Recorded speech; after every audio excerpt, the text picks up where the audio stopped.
My parents favored my sister while I covered all their expenses, so I bought my own place, and now they beg me to return home. I'm a 27-year-old guy who's always been treated like the backup plan, the quiet safety net everyone expected to stretch and never snap, while my younger sister Mira was celebrated for simply existing in the same room as my parents. When our father's small business collapsed, the house filled with tension and whispered panic, and without anyone even asking, I stepped forward like it was instinct, promising, I'll handle it, even as my chest tightened with fear. Since then, every month has looked the same. My salary drained into groceries, electricity, rent, prescriptions, and sudden emergencies, while Mira slept late and scrolled through her phone, bragging about dreams she never chased. I remember my mother's tired smile as she said, "You're our strong one. Beta, you understand responsibility." As if that sentence was supposed to feel like love instead of a quiet chain around my neck. Mira, on the other hand, was praised endlessly, called the bright future of this family, with my father adding, "Let her focus on herself. She has potential," while I was told to be patient whenever I hinted at needing help. The walls of our home always smelled faintly of medicines and overcooked rice, and I could hear the old ceiling fan spinning above my bed as I lay awake, calculating expenses instead of dreaming. "Why don't you ever ask Mira to contribute?" I once asked carefully, my voice almost shaking. My father didn't even look up. "She's sensitive, she'll crack under pressure. You're different. You're built for this." Those words hollowed me out more than any unpaid bill ever could. Still, I swallowed everything. The bitterness, the exhaustion, the quiet jealousy, because some broken part of me believed loyalty would earn me fairness eventually. Every time I handed over my card or transferred money, I told myself, this is what good sons do. This is what love looks like. But late at night, when the house finally fell silent, and even Myra's laughter faded behind her closed door, a heavy question echoed in my mind, one I was too afraid to speak out loud yet. What happens when I can't carry it all anymore? I've always known Mira lived in a different world than I did, but it became painfully clear just how protected she was the day she casually announced she was dropping out of college for the second time. She sat at the kitchen table, twirling a strand of her hair, laughing as she said, "It's just not my vibe anymore," while I stood there thinking about the extra shifts I'd taken to help pay her last semester's fees. My mother rushed to her side immediately, voice soft and soothing. "It's okay, sweetheart. Not everyone is meant for academic pressure. You need to find yourself." I couldn't stop the words from slipping out. "So what about the money we spent? What about the loans?" My father's eyes snapped to me like I'd just insulted her existence. "Enough," he said sharply. "Your sister is figuring her life out. Don't make her feel guilty for struggling." Struggling. That word burned. Mira didn't struggle. She slept until noon, ordered takeout on my dime, and spent evenings posting filtered selfies about self-healing and finding peace, while my back ached from double shifts and my eyes felt permanently tired. At family gatherings, relatives gathered around her like she was some fragile miracle, praising her creativity and free spirit, while I quietly refilled drinks and checked my phone for bank alerts. I remember overhearing my aunt whisper, "Mira is going to make this family proud one day," and my mother replying with a proud laugh, "She's our star, always has been." No one even noticed I was standing right there, holding a grocery bag that I'd paid for with overtime money meant for my own future. Later that night, I sat in my dim room, the faint hum of traffic slipping through the cracked window, and finally asked my mother, "Why am I always the one carrying everything?" She sighed dramatically. "Because you're strong. Because you're dependable. Don't ruin this harmony with bitterness." It crushed me how easily they turned my exhaustion into a personality trait. Still, I nodded, forced a tired smile, and told myself I was overreacting. But as Myra's laughter echoed down the hallway and my phone buzzed with yet another expense notification, a slow, unfamiliar resentment began curling inside my chest. And for the first time, I wondered how long I could keep pretending I was okay with it. I'm not sure what finally pushed me to speak, but one night, as I sat at the dining table staring at another stack of overdue bills, something inside me snapped quietly. My hands were trembling, the paper edges biting into my fingers, and I heard myself say, "I can't keep doing this alone anymore. We need to split the expenses." The room went unervingly still, Like even the walls knew I'd crossed an invisible line that had been drawn around me years ago. My mother's face tightened instantly. "Why are you talking like this now?" she asked, her voice sharp beneath fake concern. "I'm exhausted," I whispered. "I'm drowning here, and Mira isn't contributing anything." Before I could even finish, my father slammed his palm on the table. "That's enough. Don't you dare put pressure on your sister. She's already going through enough." Enough. The word echoed through my skull as Mira stared at me with a faint, almost amused expression, like my pain was some dramatic performance she could afford to ignore. "You're making everything so negative," she murmured. "I thought you cared about this family." "I care so much it's destroying me." I snapped, my voice cracking despite every instinct telling me to stay quiet. The air felt heavy, thick with unspoken resentment and years of swallowed frustration, and the familiar scent of damp curtains clung to my skin as if the house itself refused to let me breathe. My mother shook her head slowly, disappointed. "We raised you better than this. Family loyalty comes before personal comfort. You're becoming selfish." Selfish. As if sacrificing my entire adulthood was some casual hobby I could switch off overnight. I retreated to my room afterward, the wooden door clicking shut behind me, but their voices kept leaking through the thin walls. "He's changing," my father muttered. "He's letting bitterness take over." Mira laughed softly. "He'll calm down. He always does." I lay there staring at the ceiling fan spinning in slow circles, my chest tight and throat dry, wondering how setting one small boundary had turned me into the villain overnight. For the first time, a terrifying thought rooted itself deep inside my mind. What if they only loved me when I said yes? And as my phone lit up with yet another message asking me to cover an unexpected expense, I realized they weren't waiting for my answer. They were just waiting for my obedience. I didn't mean to uncover it. Not like that. But it happened on a night when exhaustion blurred everything and my phone slipped from my hand onto the bed beside me. A notification flickered across the screen. "Transfer complete. 35,000 rupees sent." It wasn't the amount that froze me. It was the name attached to it. Mira. I stared at it, heart pounding, then opened my banking app and felt my stomach drop as I scrolled through a trail of similar transactions, month after month, all quietly rerouted from my account to hers. The room felt colder, the faint scent of dust and detergent suddenly sharp in my throat as I marched down the hallway. "What is this?" I demanded, holding the phone out like evidence. My mother barely glanced at it before sighing. "We just helped your sister a little. Don't make a scene." "A little?" I snapped. "You've been sending her my money without telling me." My father folded his arms. "It's temporary support. She needs stability right now." Mira leaned against the doorway, lips curling into a slow, unapologetic smirk. "Relax, big brother. You're already used to paying for everything." Her words sliced through me like broken glass. "You didn't even ask," I whispered, throat burning. "We didn't want to stress you," my mother replied quickly. "You're always so emotional lately." Emotional? After years of silent sacrifice, I was being painted as dramatic for finally noticing the truth. The house suddenly felt like a stranger's place. The dim kitchen light cast long shadows, and even the ticking wall clock seemed louder, accusing, as if counting every moment they'd taken from me. "You chose her comfort over my trust," I said, my voice shaking now. My father scoffed. "You're exaggerating. It's still family money." Family money. The phrase echoed hollowly in my mind, because deep down I knew the truth. It was never family money. It was just my labor repackaged for their convenience.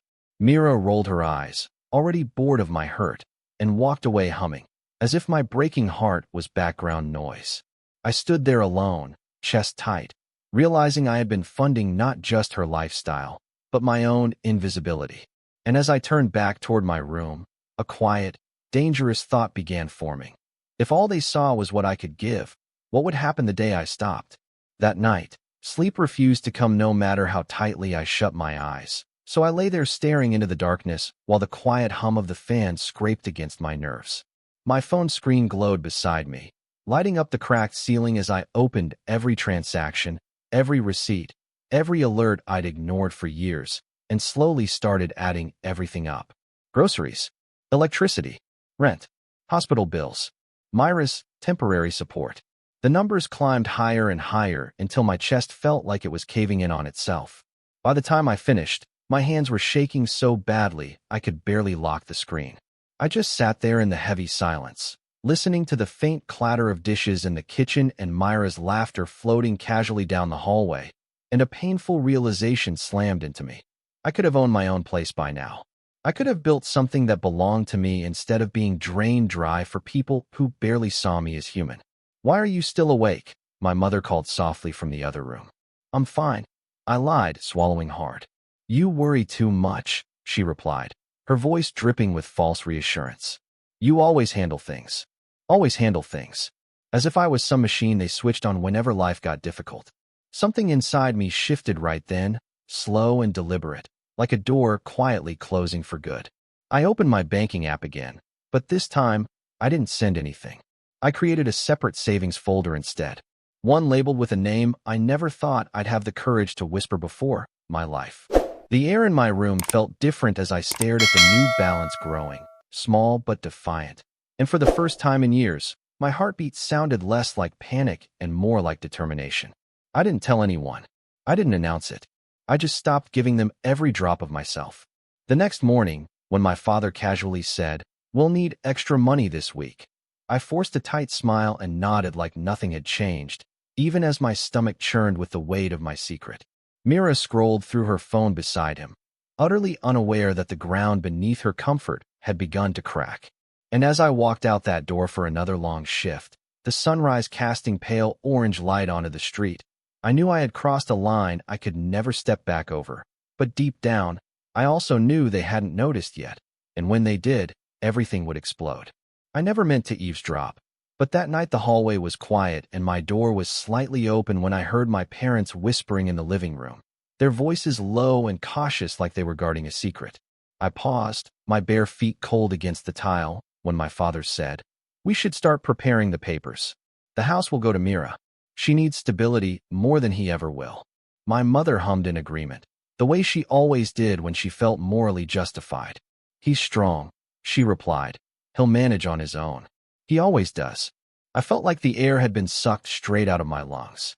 The walls clicked and settled around me, the faint smell of stale tea thick in the air, and I stood there frozen, realizing the home I'd poured my soul and money into was never meant to be mine. Every bill I paid, every sacrifice I made, every quiet night I swallowed my anger, all of it had been fueling a future where I didn't even belong. Later, when I stepped into the living room, my voice came out dangerously calm. "So that's it." My mother startled. "How long were you standing there?" "Long enough," I said. "You're giving everything to her." Mira glanced up with an arrogant shrug. "You always act like the victim. It's just a house, relax." "A house I paid for," I whispered, my chest burning. "You're being dramatic again," my father snapped. "This conversation isn't up for debate." I looked at them, really looked, at their familiar faces that suddenly felt foreign, like strangers in borrowed skin. My mother avoided my eyes, twisting her pattern nervously. "We just want what's best for everyone," she murmured. "And what's best for me?" I asked quietly. No one answered. The silence stretched, heavy and unforgiving, and something inside me finally cracked open wide enough for truth to settle in. I wasn't their son in their eyes. I was their insurance policy, their safety net, their never-ending ATM. I turned away without another word, my pulse hammering as I walked back to my room, aware of Myra's mocking laughter trailing behind me. This wasn't just favoritism anymore. This was erasure. And for the first time, a cold, unfamiliar anger replaced my guilt, whispering something dangerous and new into my heart. Maybe they wouldn't realize what they'd lost until it was far too late. After that night, something inside me went eerily quiet, like a storm that had burned itself out and left behind a strange, dangerous calm. I stopped trying to argue, stopped explaining myself, stopped hoping they would suddenly wake up and see me as more than a financial resource. Instead, I began living a double life, the obedient son on the surface, and a man quietly plotting his disappearance underneath. Every afternoon after work, I told them I was staying late for overtime, but really, I was walking through unfamiliar neighborhoods, stepping into estate offices that smelled of fresh paint and polished tiles. The first apartment I saw was small, almost painfully modest, but sunlight poured through the balcony window in soft golden streaks, and something inside me tightened with longing. "This place feels peaceful," the agent smiled. I didn't even realize I'd whispered. I've never felt peace before, until the words were already hanging in the air. At home, nothing changed on the outside. My mother still sighed. "We don't know what we'd do without you," and Mira still tossed out casual requests like, "Can you send me money for a salon appointment?" as if I existed purely to fund her comfort. I nodded, smiled, lied, transferred only what I absolutely had to, and quietly funneled the rest into my private savings like contraband hope. Late at night, I began moving my most important things into a hidden bag under my bed. Old family photos, my ID documents, a few clothes, the notebook where I used to write dreams I'd long buried. The zipper of the bag sounded louder than it should have in the silent room, every metallic click reminding me that this wasn't just independence I was planning, it was separation. One evening, my father casually said, "Once Mira settles down, you'll understand everything we've done." I forced a nod, my jaw tight, while inside, a voice screamed, "You already chose her." Over and over. The walls felt like they were closing in with every passing day, the air heavier, the guilt thicker, but so was the sense of inevitability. Something irreversible was approaching, and I could feel it with every carefully hidden step I took. As I lay in bed that night, staring at the faint moonlight spilling across the floor, one thought echoed louder than all the others. They still thought they owned me, and they had no idea how close I was to walking away for good. Everything came crashing down on a humid evening when the air felt thick enough to choke on, and the walls echoed with Myra's loud phone calls and careless laughter. I had just come home from a 12-hour shift, sweat clinging to my shirt and my head pounding, when my father walked up to me like it was the most normal thing in the world and said, "We need another 40,000 by tomorrow. Mira has some personal things to take care of." I just stared at him, my ears ringing. "I don't have it," I said quietly. He frowned. "Don't start this again." "I don't have it." I repeated, louder now, every word scraping my throat raw. "And I'm not giving anything else." The room froze. My mother looked at me like I'd just shattered something sacred. "What do you mean you're not giving?" she whispered. "I mean I'm done." I snapped, the words tumbling out in a rush. "I'm not your bank account anymore. I'm moving out."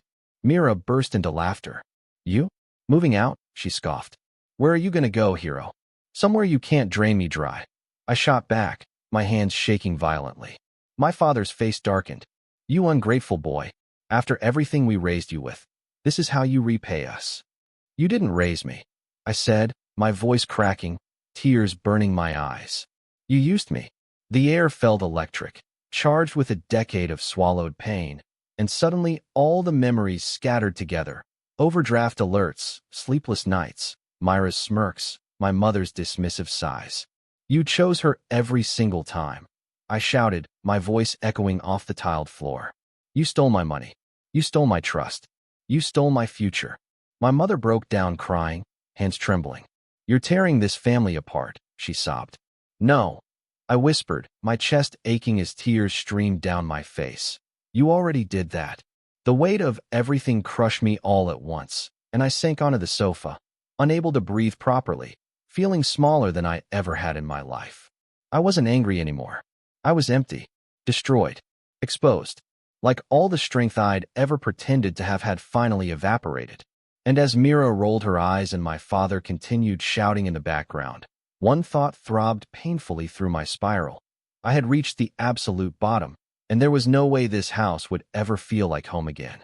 I don't remember packing most of my things, only the strange numbness that followed me as I shoved clothes into a worn duffel bag while my parents argued in hushed, panicked whispers behind the door.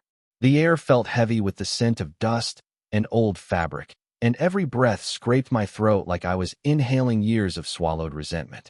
"You're really leaving?" my mother asked weakly, her voice trembling like she still expected me to change my mind. "Yes," I said without looking back. I should have done this a long time ago. The cab ride to my new place felt unreal, the city lights blurring through the window like tears I refused to shed, and when the driver finally stopped in front of the small apartment building, a wave of quiet hit me, so hard it almost felt painful. The staircase smelled faintly of fresh paint and damp concrete, and when I unlocked the door for the first time, the emptiness inside greeted me like both a friend and a wound.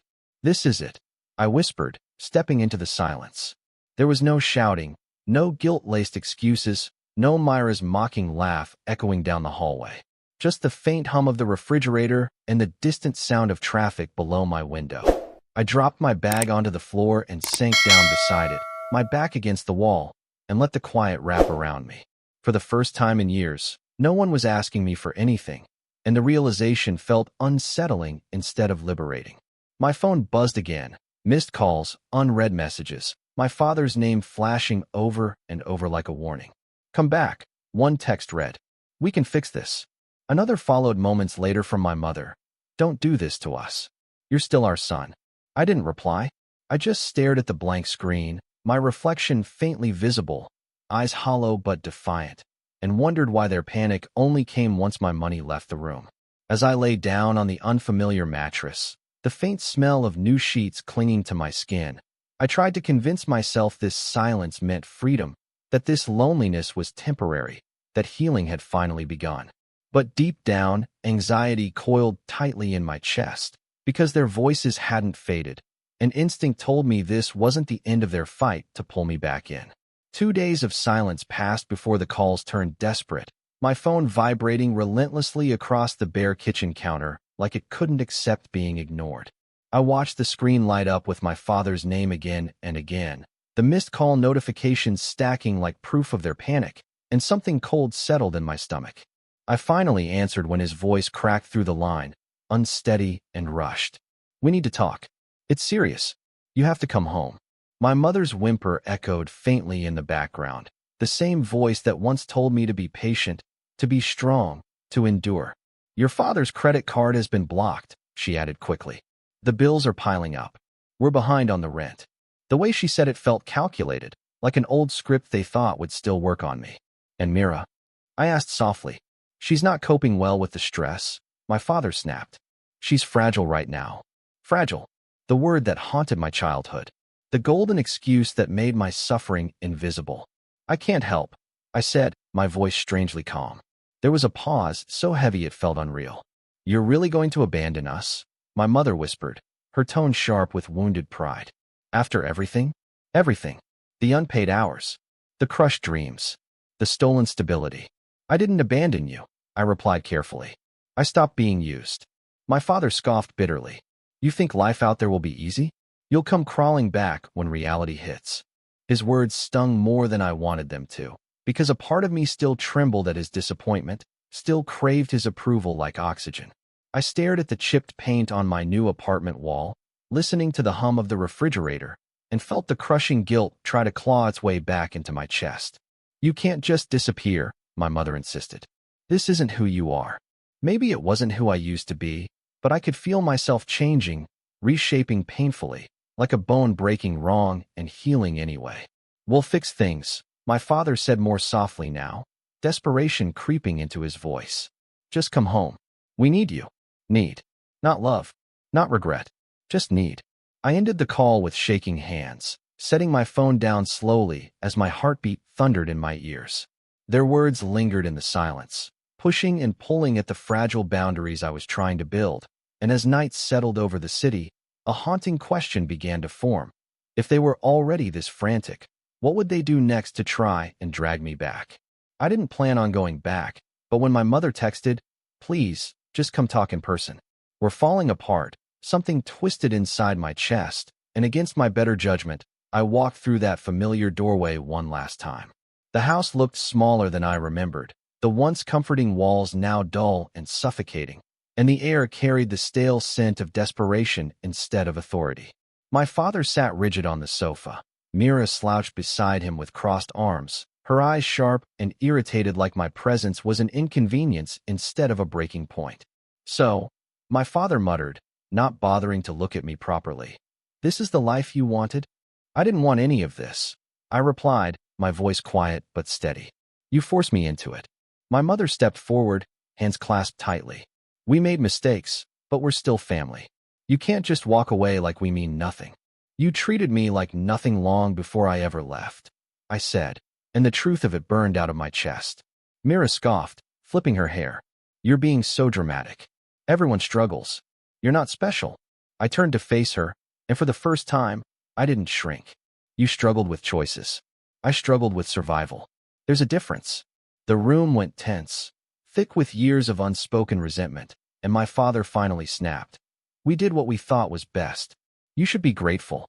Grateful for being erased, for being drained, for funding someone else's life while mine faded in the background. I'm not your provider anymore, I said, meeting their eyes one by one. I'm not your emergency plan. I'm your son, and you never treated me like one. My mother's lips trembled, tears forming. So that's it. You're cutting us off. I'm protecting myself, I answered softly. There's a difference. Silence settled over us, heavy and raw, and for a moment, no one knew what to say. Mira avoided my gaze now, her earlier arrogance fading into discomfort, while my father looked older, smaller, like the control he once held was finally slipping through his fingers. As I turned to leave, the weight of every word hung painfully between us, and my mother whispered one final plea that froze me mid-step. If you walk out that door, don't expect us to ever be the same again. I stepped out of that house for the last time with their words clinging to me like damp clothes. But the night air felt cool and strangely forgiving against my skin. The streetlights cast long, pale shadows across the pavement as I walked away, my heartbeat slow and steady instead of frantic, and I realized how unfamiliar that calm felt. If you walk out that door, don't expect us to ever be the same again, my mother's voice echoed in my mind. But this time, it didn't paralyze me. Back in my apartment, I sat on the bare floor and let the silence wrap around me, not as loneliness, but as relief. You chose yourself, I whispered into the empty space, the words trembling yet powerful, like a promise made after years of betrayal. My phone buzzed with another message from my father. You're breaking your mother's heart. And for once, I didn't rush to fix it. I simply placed the phone face down and breathed. In the following days, I filled this quiet space with things that belonged to me. A small plant on the windowsill, clean sheets that smelled faintly of lavender, the soft hum of music playing just for my own comfort. I started therapy, where I finally said out loud, I was never the problem, and felt my chest loosen like it had been locked for decades. My therapist looked at me gently and said, you weren't selfish. You were surviving. Hearing that felt like permission to finally forgive myself. Sometimes, guilt still crept in, whispering that a good son would return, would fix everything again, but I reminded myself of the exhaustion, the stolen savings, the way love had been replaced with obligation. I chose boundary over bleeding. I chose peace over performance. One evening, as the sky outside turned soft shades of purple and gold, I stood by my balcony, watching the world move forward without my family's weight chained to my back. For the first time in my life, my shoulders felt light, my breath steady, my future open instead of controlled. Yet deep inside, a quiet question lingered, fragile but undeniable. If they ever truly realized what they lost, would they change, or would I finally be strong enough not to care?